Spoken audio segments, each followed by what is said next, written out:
month, or every year, and of course that's why the hair's dyed and the pink and all that good stuff.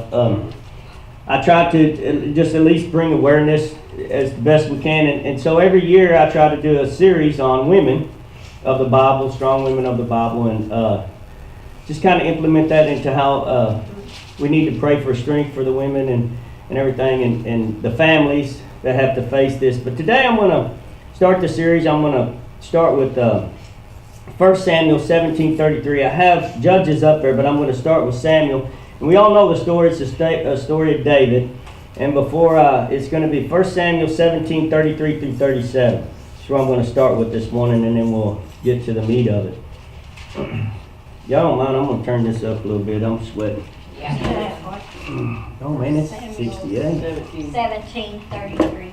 17:33 through 37. Y'all got it? Yes, sir. Father, we just thank you once again for the opportunity to come before your throne. We just thank you for the privilege and honor. Father, we just pray that you open our eyes that we may see, our ears that we may hear, and give us a heart that we may obtain, and especially give us a voice that we may share. In Jesus' holy name. Amen. And as we know, this is the story of David. And I'm just going to kind of start off with this because it goes into what I want to get to today. I'm going to start in verse 33, chapter 17, 1 Samuel. And it says, "And Saul said to David, Thou art not able to go against this Philistine," talking about Goliath, and to go against this Philistine to fight with him. "For thou art but a youth, and he a man of war from his youth." And David said unto Saul, "Thy servant keepeth his father's sheep. And there came a lion and a bear, and took a lamb out of the flock. And I went out after him, and smote him, and delivered it out of his mouth. And when he arose against me, I caught him by his beard, and smote him, and slew him. Thy servant slew both the lion and the bear, and this uncircumcised Philistine shall be as one of them, seeing he hath defiled the armies of the living God." David said, "Moreover, the Lord that delivered me out of the paw of the lion and out of the paw of the bear, he will deliver me out of the hand of this Philistine." And Saul said unto David, "Go, and the Lord be with thee." Amen. Amen. Now the reason I want to bring that up is because the first thing that was said was that it was the doubt of him being overcome it. He said, "You're youth, and this is a mighty man of war." And we think about that in our own lives. And I'm going to share something. Actually, Dr. David Jeremiah was ministering on this last week. He has an overcoming tour, and I love Dr. David Jeremiah. He said something that was really funny about it. He said if you take it to the NFL, and he says that if you, see if I can get this right, it was so funny. He says if you have defeated the lion, you defeated the bear, then the giant is nothing. Bears, giants, good. Anyway, I love it. I thought it was funny. Anyway, I just wanted to add that in. But when we look at this story, the first thing that we look in the narrative of David is that his youth, that he can't, and as we read a little bit farther on, we see that they tried to give him his armor, and he said, "No, I don't need that. I have the Lord." And today when I talk about, I'm gonna jump over to Judges, and we're going to talk about a judge. And I've shared this before, but I want us to look a lot deeper into it today. I'm going to talk about this judge. Her name was Deborah. And when you really read the story of it, and you read the narrative of what she has offered and what's going on in her life and the things, is we see our daily battles can be overcome, but it's always going to go back to the one thing. It's always going to go back to the Lord. He doesn't look at our indifferences. He doesn't look at our size. He doesn't look at our color. He doesn't look at how wise we are, how dumb we are. He looks, it's all about him, and it's all about what he has done for us, or he can do for us. So turning to Judges, I'm going to start with Judges chapter 4. It's where we're going to begin. I'm going to start with verse 4. We see that, of course, I think it's like 100 times it says, "And the children of Israel did again evil in the sight of the Lord, and so they got captive by the Canaanite, the king of Canaan." And we see that the children of Israel come to Deborah because she is the prophetess and the judge at the time. She was actually the only female judge. She was the third period of judges, which is where she did it. She was the only female judge. She was a counselor, a warrior, and a wife. In tradition, Jewish chronology states she judged Israel for 40 years in peace, which came after 20 years of bondage or 20 years of chaos. So she took Israel out of all their mess and all their chaos and led them into 40 years of peace. And this is tremendous just for anybody, but for a woman at that time, and you look at the history and traditions of women in that culture, they were less than dogs, as we read before.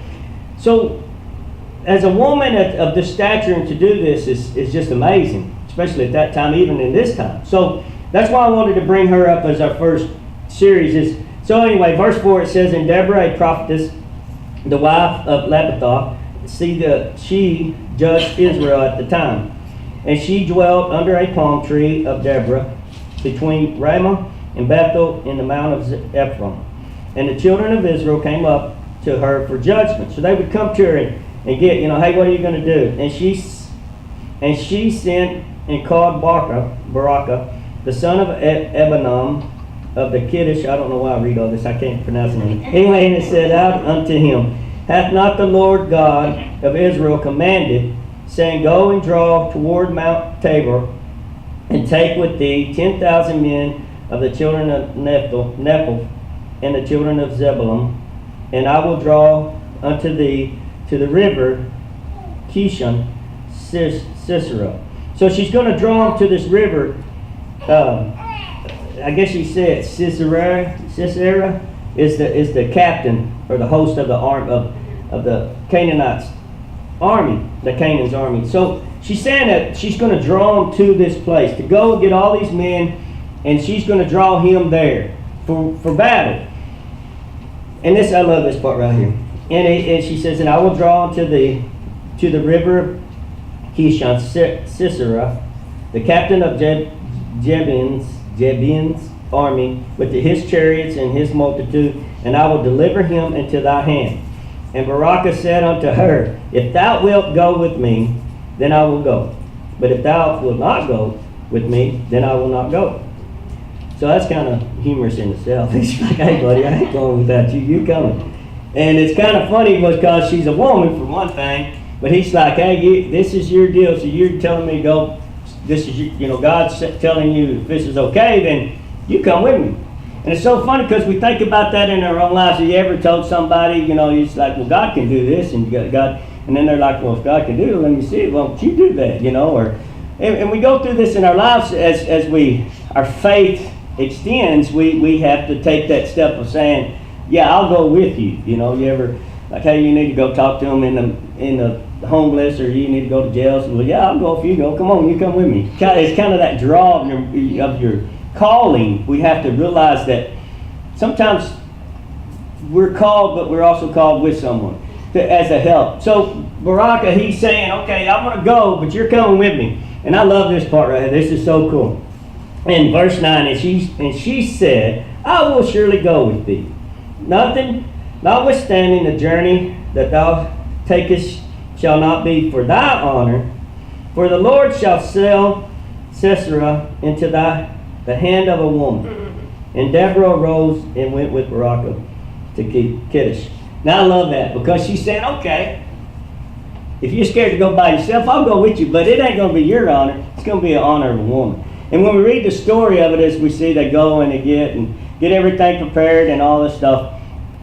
And what is so cool about this deal is we have to think about and put it in, as I said many times, we have to put this in our concept of now. This is a story of a woman that's a leader. She's married, she has a husband, and she's married, and doesn't say she has children, but I'm pretty sure she has a busy life, and she's a judge, and now she has to become a warrior. Now she's going to go into a place of battle. She's going to take another role, another calling in her life, and she said, "Okay, God's going to deliver them to you, but you're not going to get the honor. We're going to give it to a woman." And when I first read this, and many of us do, as we read this story, the first thing you think about is it's going to be her. That she's going to get the honor. That's why she said it. It's that selfishness, that self-righteousness. Okay, well, if I got to go with you and I got to hold your hand, then I'm going to get all the honor. But what's really cool is when you read a little bit farther on, it's not her. But it's the promise is met, but it's not in her. And that's what the Lord's kind of showing us, is that sometimes we may be the person that gets it to the place, but then God's going to use someone else to finish it. And that's what God's showing me today. Sometimes we get to a place and we think, okay, God, what's going on here? And He's saying, this is your time. This is your season. This is what I have for you to do. But so-and-so is going to finish it. They're going to get the glory for it. And we're part of it, and we may be the main part of it. But it's not for us. It's for the glory of God. Because, see, the thing about it is, when we finish reading the story, is that what happens at the end is the confirmation of the promise that began. The very first word she spoke is, hey, the woman's going to get the glory out of this. Not you, not anybody. The woman's going to get the glory. And that's what's so cool about it. Sometimes God puts us in a place. Sometimes God leads us to a destination, leads us to a battle, leads us to something not for our glory, but to show the promise of God, and that someone else finishes that task. And we get wrapped up in our own selfishness and our own thoughts about, I have to do this.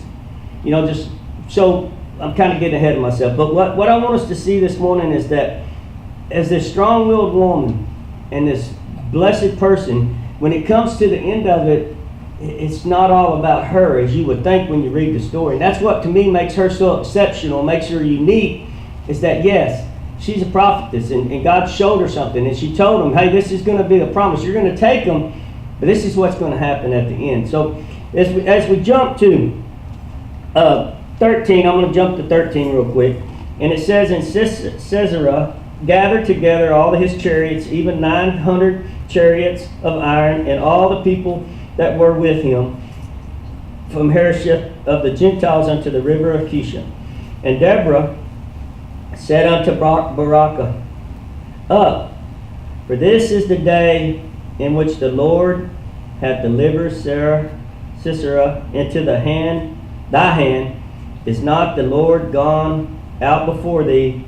So Barakah went down from Mount Tabor, and 10,000 of his men, and after him.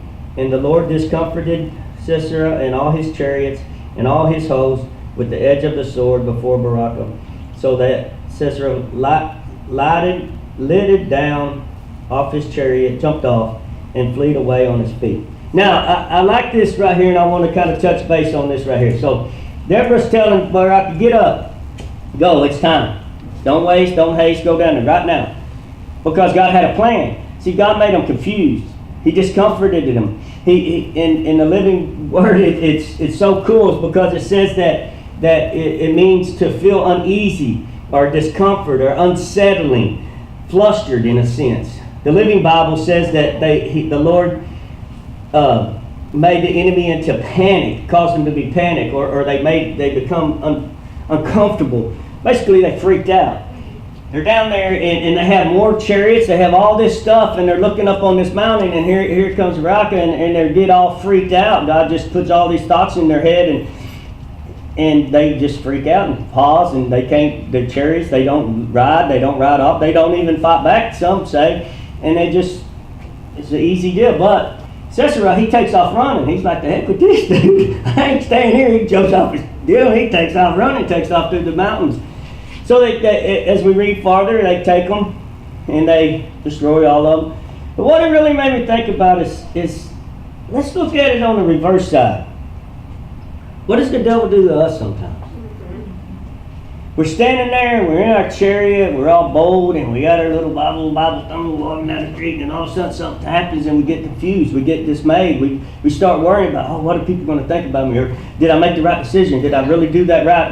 Was I really supposed to go here? Was I supposed to go there? Did all this happen? And then all of a sudden we're all confused, and then all of a sudden everything happens to us, and we're like, and then you look back and you're like, wow, what just happened?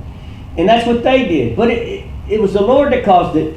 And that's what I'm trying to say, is that He's already there for us. He's already set it up.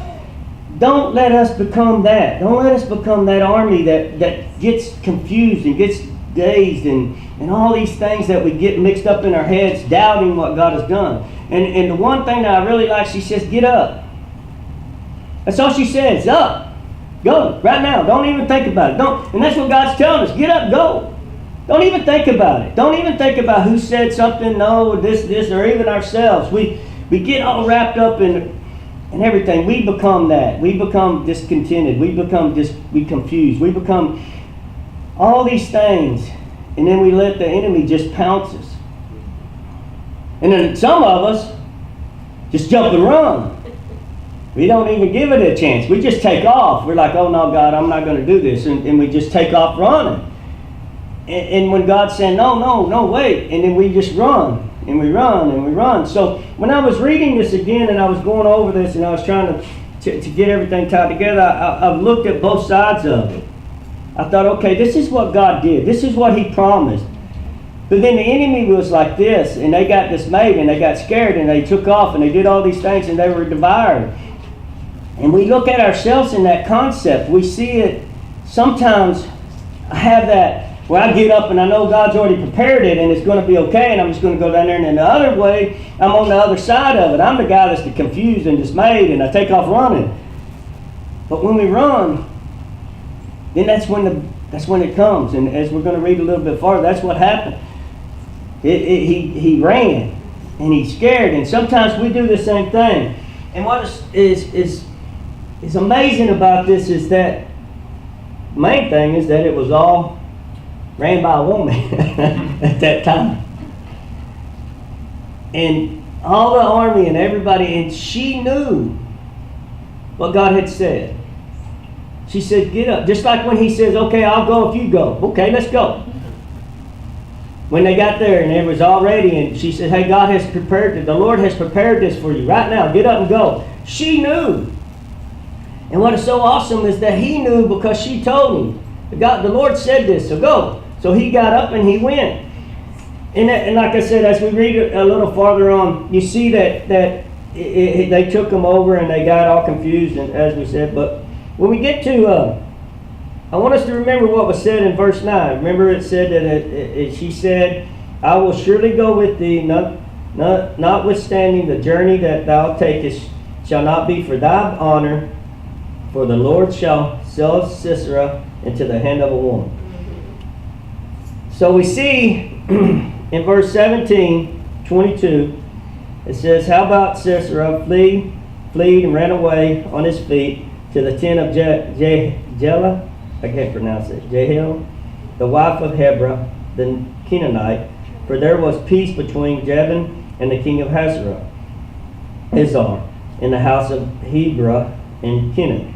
And Jael, I guess that's how you say it, went out to meet Sisera and said unto him, turn in, my lord, turn into me, fear not. And when he had turned in unto her into the tent, she covered him with a mantle. And he said unto her, give me, I pray thee, a little water to drink, for I am thirsty. And she opened a bottle of milk and gave him drink and covered him. And again he said unto her, stand in the door of the tent, and it shall be when any man doeth come and inquire of thee, and say, is there any man here, that thou shalt say no. And then Jebel, her Heber's wife, took a nail of the tent, and took a hammer in her hand, and went softly unto him, and smote the nail into his temple, and fastened it into the ground, for he was fast asleep and weary, so he died. Basically, that's what it means. So anyway, come back. So what she did is and I love this because a lot of commentators bring up the concept between the milk and the water. Because the water would have just refreshed him. The milk soothed him. It's like with the baby. Give him a little milk and rock them a little bit, and they fall asleep. Since that's what she did. So so cool about this is what Deborah spoke of in 9. See, when you start reading it, like I said earlier, when we start reading it, at first we think it's Deborah's going to get all the glory. She's going to be the one that does it. But no. It was given to someone else. She started it. She showed the promise, but yet she's like, no. And then we read a little farther on, there's another wise woman. I said, yeah, come on in here. I'll help you out. And the Lord spoke to her, and that was it. So it was handed to a woman. And what is so awesome is that God had all this set up. And sometimes we forget that God has it set up for us. If we're called, if we're sent, if we listen to the Lord and the paths that we are supposed to go, it's all set up. But when we get scared and we take off running, we jump out of the chariot and we run like the enemy did, then we go to sudden death. We go into the hiding. We go into somewhere else. And the devil does that. He'll say, yeah, come on in here. It's all safe. And what I'm trying to get to today is let's remember the path that God has sent us to. Even though it's the struggles and the doubts and the fears and the dismay and all the confusion that comes about with it, let's don't forget who sent us and who prepared it. Like she said in verse 14, today, get up. Right now, he's ready. It's ready. See, if he would have waited, then they wouldn't have been confused. They would have regrouped and they would have realized, oh man, we got more people than they do. We got all this stuff. But no, he didn't. He didn't wait because Deborah said, no, you go right now. God said, go now. And that's what he's telling us. He said, don't wait. And when we do start getting confused and we start wondering and doubting, don't take off running. Stand and fight. And we need to get to the point of knowing that we know that we know. You know, I've said this numerous times, and the Lord spoke to me a while back. He said, do you believe what you preach? I get up here every Sunday, and I share what God has shared with me. But to be honest, sometimes I don't take it to heart. Sometimes it's just words that I speak, and I'm sorry for that, but that's just our calling is we're, you know, I read the Bible, like I said one time before, most ministers, most preachers, they read the Bible and think, oh man, that's good for so I got to preach that Sunday. Or hey, I got to preach that Wednesday. Man, they need this. You know, God's telling them they need this. Sometimes it's for me. Yeah. But I have to get to the point that I believe it. I have to get to the point to be like Deborah when she's confronted and says, okay, hey, if that's true, you come with me. Okay, let's go. Because I know what God's going to do.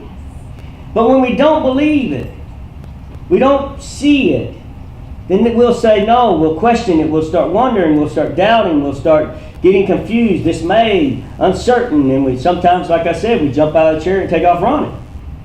But if we believe that we believe, just like she did, she believed in the Lord. She got there. She said, let's go then. Pack up and go right now. I ain't worried about the journey. I love that part where she says that, hey, the journey don't bother me any. I'll go with you wherever you want to go. But you're not getting honor. Somebody else is getting honor. I'm not getting honor. And it's so amazing that how God works. When they got there, he put it into place. He put it in the valley by the river. And I've heard some commentaries say that it got flooded and they got stuck in the water. The chariots wouldn't move is why they got dismayed. You know, I've heard different deals of it. But the whole concept of it is they got freaked out. It made it easy for Barak. They sat up there and watched them just freak out. And that's happened so many times in the Bible, but yet we forget that. We look at it in our own eyes and what we see and what we think. And then like we said, the warm milk of her giving it to him and him falling asleep. And look how easy it was for her. How easy the promise was. The word of God came in verse 9, was given, says, hey, it's going to be done by a woman. And look how easy it was. That's what's so amazing, is she didn't have to battle. She didn't have to wrestle him to the ground. She didn't have to tackle him. She didn't have to call men in there. No. She gave him a glass of milk, rubbed his little belly, said, go to sleep. He went to sleep. Easy. That's what God's telling us. It's easy. Right. It's us that make it hard. It's the confusion. It's this dismay. It's the doubting. It's seeing the world as we see it and say, oh my God, how is that ever going to happen? You know, you've heard that so many times. I've heard that, well, God can't do that. You know, when we start debating, the more I hear of scholars and read, they read, just like with David, all the stuff when I was reading about David and the sword, they debated about how big Goliath is. He was everything from 6'9" to 13 foot something. You know, most people say he was 9'9", and then they say, well, if he was that big and he has, if you read on, you see that he had a brass, vest and his helmet and his spear weighed 15 pounds and his chest plate weighed 150 pounds, and this dude's just humongous, weighed 400 pounds, and they go on and on and on, and the whole concept of it is they're going back and forth, and then you get to the point of the sword. And they do it, and nothing's mentioned in the Bible about Goliath's sword. But yet David kills him with his own sword. So they're like, okay, well, David's only going to be about 5 foot, because that's the average man, about 5'6" at that time. So the sword couldn't have been very big, because David wouldn't have been able to pick it up and chop his head off with it. But yet we're going to sit here and talk about how great God is, and he took one little stone and knocked this big giant out with the little stone, but God ain't going to give him the strength to pick up a 5 foot long sword and chop the dude's head off. I mean, seriously, I was thinking about that the whole time I was doing this study. Every debate of every scholar, every theologian was over the sword. So I looked up the swords at that time. Well, the average sword was about 2 to 3 feet long, but they were little bitty guys. And the Hadeans, which made that sword for Goliath, which would have been the sword he used, it could have been up to 5 feet long. And it could have been curved. There was different deals because it could have been made out of iron, because it was, at that time, iron was being melted. And so there's all these options, but the next thing you hear, well, they wouldn't have been that because David's only 5 foot tall. He can't pick up a 5 foot long sword. David's bigger than he is. But if God gave him the strength to knock the giant down, don't you think God gave him the strength to pick up the sword and chop his head off? Yes, I mean, I don't know how big the sword is. Nobody does. Nobody's seen it since. Then there's all kinds of theories on that. It went up to Ireland and then to wherever they're saying it is. But what I really got out of it and what really God showed me was we do that. We do that so often. God will do something in our lives that is unexplainable. That we can sit there and think, and we can debate and say, oh my God, well, it could have been this. Well, the doctor probably gave me the right medicine. And this thing, I mean, all kinds of stuff. But it all boils down to is when we start doubting and we start getting confused and we start wondering, and then we start putting limits on him. Then we start saying, oh no, it couldn't have been, David couldn't have picked up that sword. He's a little big guy. And we do the same thing ourselves. I'm not smart enough. I can't do that. I'm not fast enough. I can't do that. But God gave him the strength to knock him down.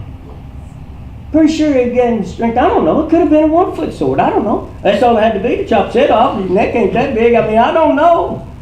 All I know is that he did.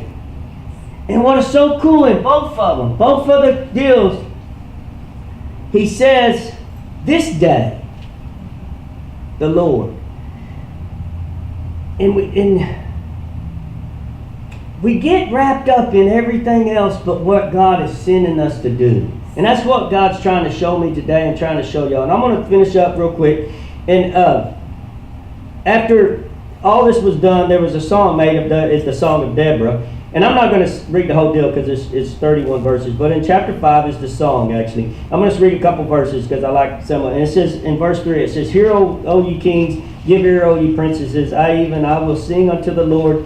I will sing praises to the Lord God of Israel. Now this is after the victory, after they went and captured the king of Canaan and took back Canaan.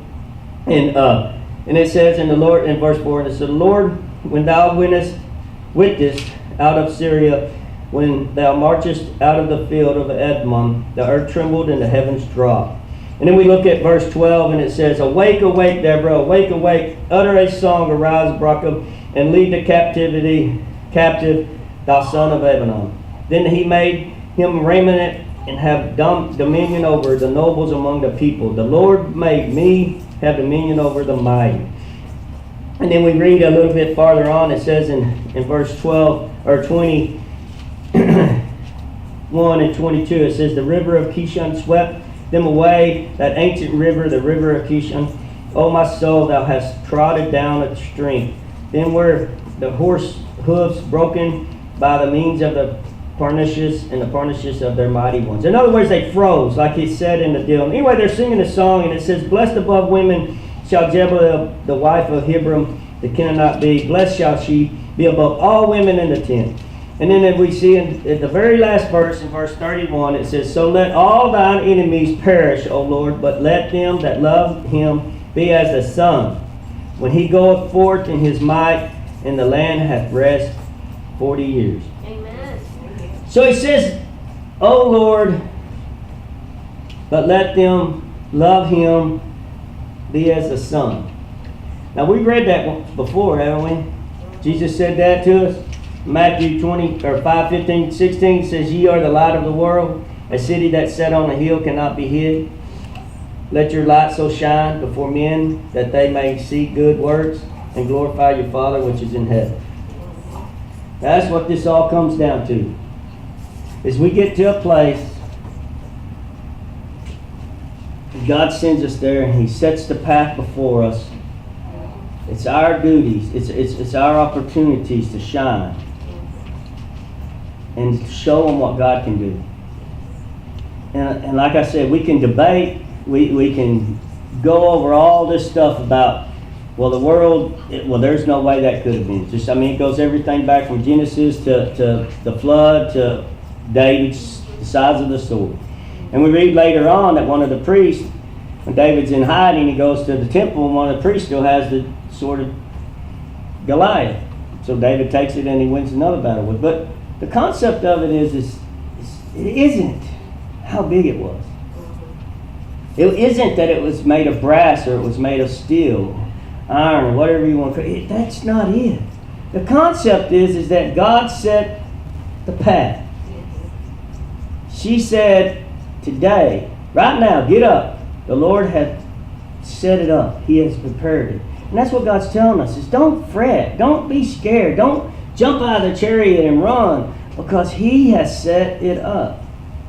If it is truly God's voice that told us to go do it, if it's truly God's word that says that every promise in that Bible is ours, like I said many times, if it's in there, and He did it for them, He'll do it for us. And like I said, I heard different concepts on that too. Everybody gets radical about, well, you're taking it out of context. No, I'm not. He said He's no respecter of person. That's right. There's no context in that. He says that it's freely given, freely give. He give it to us. If we accept it, it's a different story. If we believe it, it's a different story.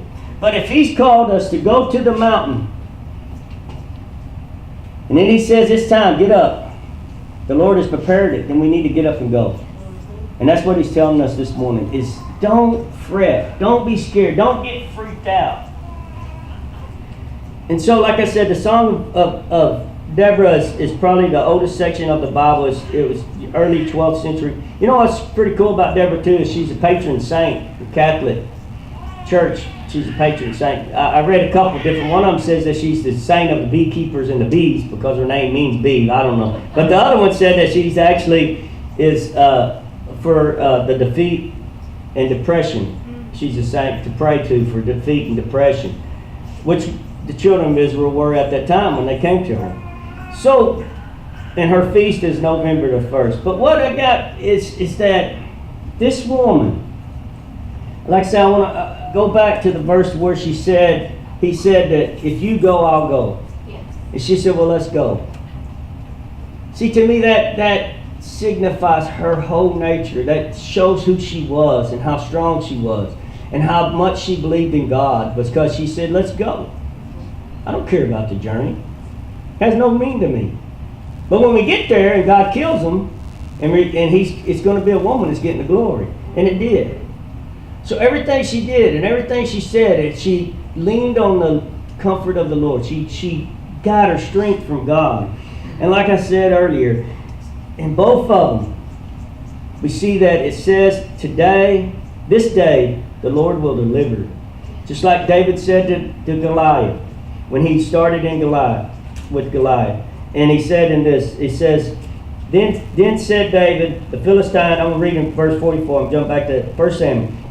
And it says, the Philistine said unto David, Come to me, and I will give you thy flesh unto the fowls of the air, and not and to the beasts of the field. And then said David, Today to this Philistine, thou comest to me with the sword and with the spear and with the shield, but I come to thee in the name of the Lord of hosts, the God of armies of Israel, whom thou hast defiled. This day will the Lord deliver thee into my hand, and I will smite thee, and I will take thy head from thee, and I will give it to the carcasses of the host of the Philistines. This day unto the fowls of the air and the wild beasts of the earth, that all the earth may know that there is a God in Israel. That's what it's all about. And then Deborah, like I said in verse 14, it says, Deborah said unto Barak, Up, for this is the day which the Lord hath delivered Syria into thy hand. It's not the Lord gone out before thee. And that's what he's telling us this morning. That's what he's wanting you to see. That the Lord gone on before you. Amen. He has done it. He has prepared it. He has said it. We just have to believe it. Yes. We have to know that, like Deborah, we have to know that when we get there, it's going to be there. When we get there, it's going to happen like he said. And let's not get scared, and let's not get dismayed, and let's not get freaked out. And I'm going to close real quickly. I say this all the time, I keep preaching, but I'm going to close this time. I'm going to close with one quick deal. It's in 1 Corinthians, and it's one verse. I'm going to start with verse 25. And I'm going to try to close. It says, because the foolishness of God is wiser than men, and the weakness of God is stronger than men. For ye seek your calling, brethren, how that not many wise men after the flesh, not many mighty, not many noble, are called. But God hath chosen the foolish things of the world to confound the wise. And God hath chosen the weak things of the world to confound the things which are mighty.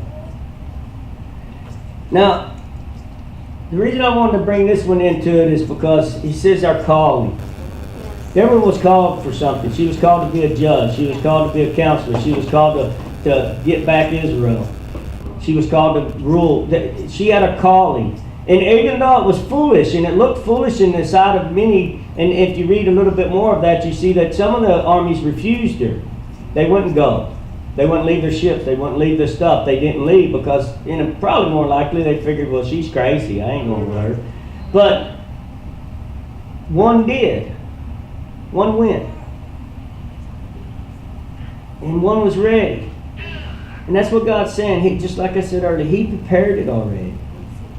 We just have to accept it.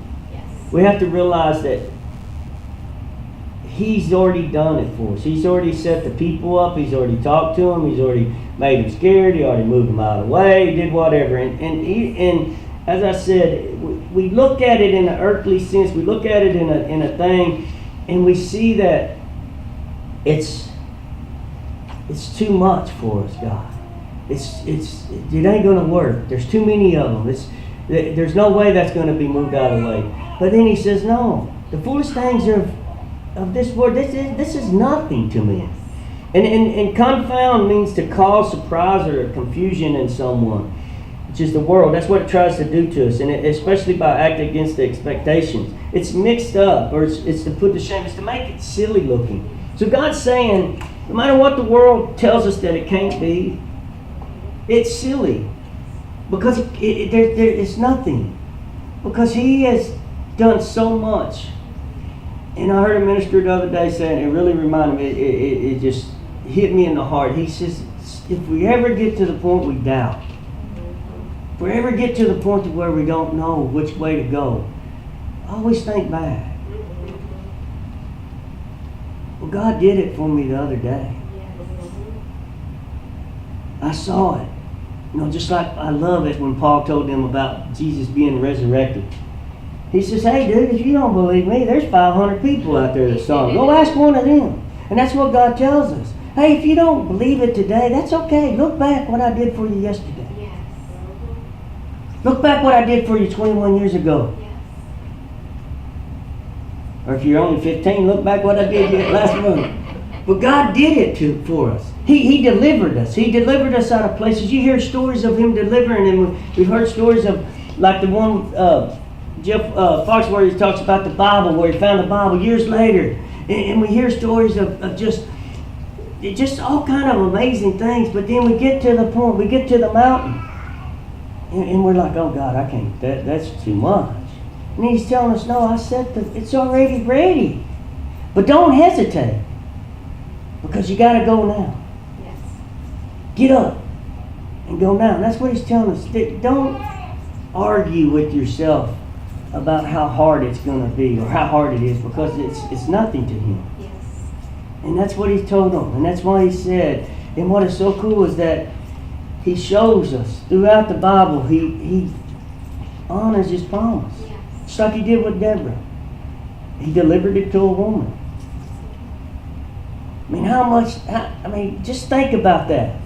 Just think of the narrative of that. Think of the concept of how that would work out. That out of all the people, the tens of thousands of soldiers, that he would get up and run. He's the captain. He's supposed to go down with them. You don't run.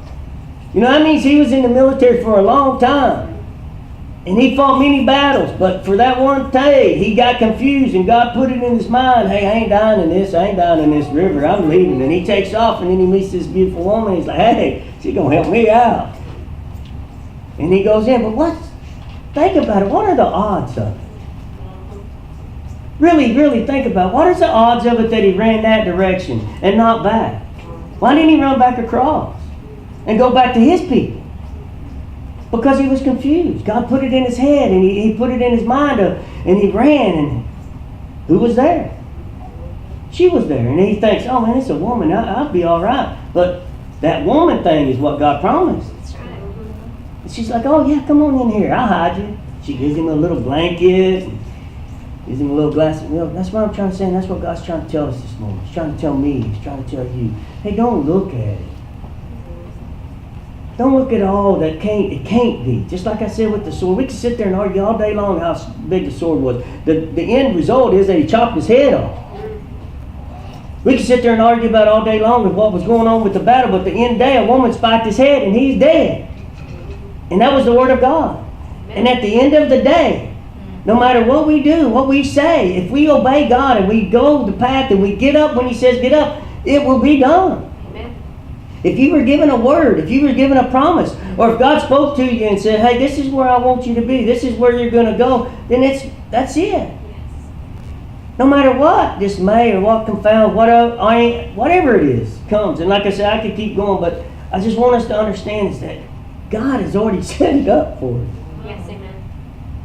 He's already done it. And if we look at it in the world and we look at it and as everybody else sees it, then yeah, we are going to doubt.